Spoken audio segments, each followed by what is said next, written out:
Parodysime, kaip reikia atlikti savo privalomojo sveikatos draudimo laikotarpių patikrinimą. Iš atrankų koordinatorės gausite instrukciją. Tam, kad galėtumėte patikrinti, pirmiausiai naršyklėje suveskite štai šį adresą. Įeikite į valstybinės ligonių kasos elektroninių paslaugų puslapį ir paspauskite mygtuką prisijungti.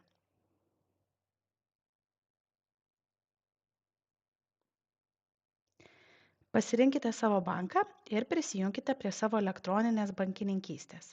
Šiuo atveju pasirenku Swedbank.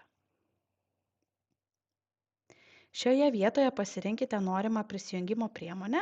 Šiuo atveju pasirenku Smart ID ir suvedu reikalingus duomenis prisijungimui.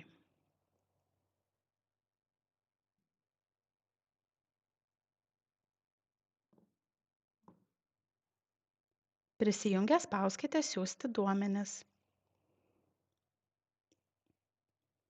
Jis nukreips į elektroninių valdžios vartų puslapį.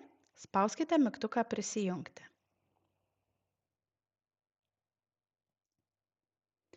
Atsidarius valstybinės ligonių kasos puslapiui, paspauskite Mano privalomasis sveikatos draudimas.